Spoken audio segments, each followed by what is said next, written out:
Welcome back to Reviewed in 5, the series where I see a new movie and then rate it in 5 categories: writing, directing, acting, originality, and entertainment. This week we had a few options. A movie that I won't see because I'm a bitch, a movie that's probably gonna be good but no one's gonna watch, and a movie that no one cares about.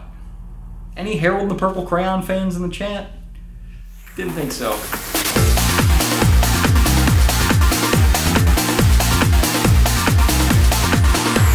Yeah, I went with the movie that I was most curious about whether it'd be good or not. Trap is directed by M. Night Shyamalan and stars Josh Hartnett. I tell you what, if this movie came out in 2001, it would have made so much goddamn money. And you know what? Josh Hartnett makes a surprisingly lovable serial killer. Like, sure, he killed 24 people and turned them into human sashimi, but we didn't see any of that. Today, he just wants to be a good dad and take his daughter to a concert.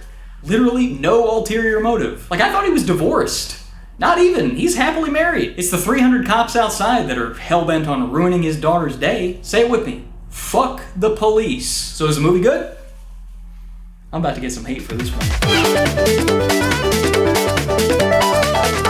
M. Night Shyamalan, the king of twists, has done it again. He's finally come full circle and subverted expectations by making a movie in which every plot point is telegraphed and you can see it coming a mile away. The plot of this movie is a damn yardstick. No twists. No turns, not even any bends. I think I was actually reading too much into it. Like, is this character gonna be important? Is this little piece of information gonna come back later? Nope. None of the above. As a matter of fact, looking back, there are an astounding number of scenes in which nothing of importance actually happens. Or we spend an inordinate amount of time on something that functionally only needs to take 2 seconds. Like, Josh Hartnett needs to steal a police radio? Cool, here's 5 minutes of him standing awkwardly in a room full of cops spouting exposition that we already know. Or here's M. Night Shyamalan's daughter performing several songs in full, like it's the Blues Brothers or something. God damn it. Like, more on that later, but yeah, I was quite disappointed by how this played out, y'all. 1 out of 5. The elusive 1 out of 5. I'm trying to avoid giving more of these movies scores between 3 and 4, okay? Too many movies got that last year. The knives are out. This is about to be my rudest review. M. Night Shyamalan, you seem like a great dude. I respect your hustle, but I don't think this movie is directed well.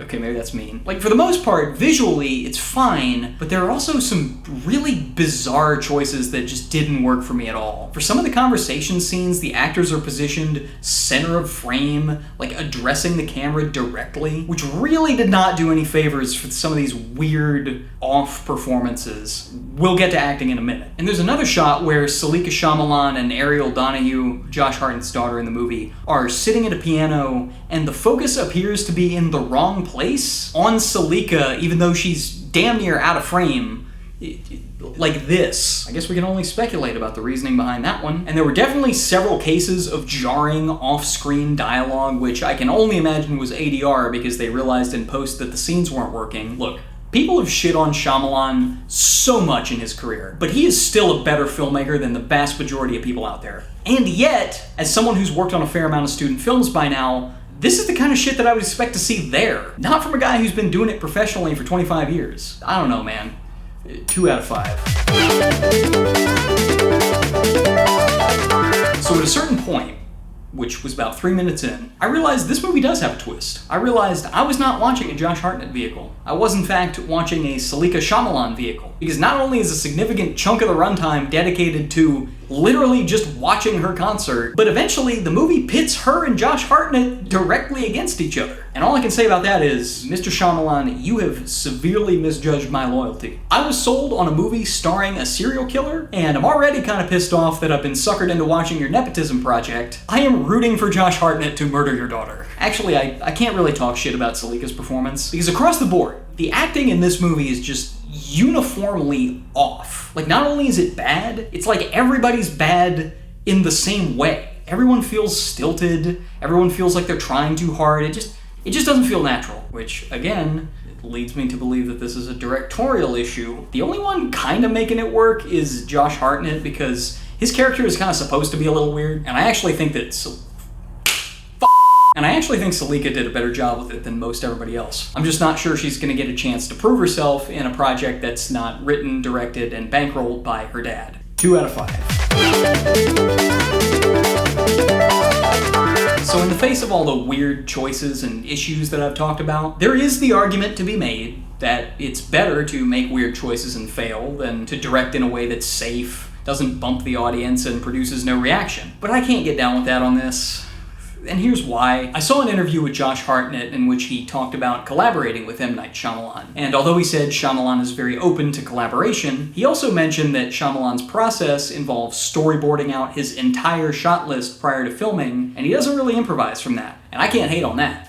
Like, these reviews are scripted as shit. But to me, that seems ripe for a scenario in which the shot that you imagined working in your head does not actually work in real life. And if you can't pivot once you realize that, or if you're so locked in that you don't even figure it out until editorial, you're just kind of screwed, aren't you? So I gotta respect Shyamalan for taking creative control and self-funding all of his own movies, especially with that track record. But I really feel like this is just flawed filmmaking here. 3 out of 5.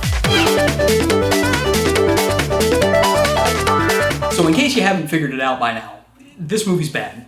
It's not good. However, seeing it opening night in a theater full of film fans who are perfectly willing to laugh good-naturedly at the badness of it, believe it or not, turned this into a net positive experience. Unfortunately, it's almost certainly not going to be your viewing experience. Like, in a weird way, the fact that M. Night Shyamalan is a competent filmmaker who makes serious movies is kind of working against him here. Because after about 10 minutes, the audience in my theater started wanting to treat this like The Room. And it's not bad enough for that. It's not good enough to be deliberately entertaining, and it's not bad enough to be unintentionally entertaining. There's not enough sustained tension for it to succeed as a thriller. There's really no blood, so it's definitely not horror, and sadly, it's not funny enough to be accidentally successful as a comedy. Outside of the very specific circumstance in which I saw it, there's really no scenario in which I could recommend watching this. 1 out of 5.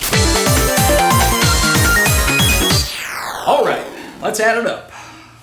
This ain't gonna take very long. 1.8. I'm afraid we have hit a new low on this channel. I don't think Five Nights at Freddy's got a score this bad. I mean, I guess it could be worse.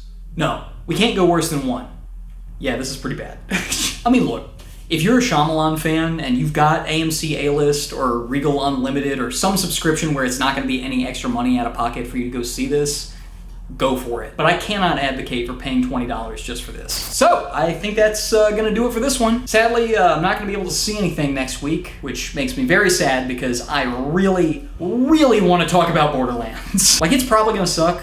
Those trailers have not instilled confidence in me, but god damn it if I have not poured more hours into that franchise than probably any other video game. So I guess you guys are just gonna have to let me know how it is. And I'll see you next time. Peace out, traps.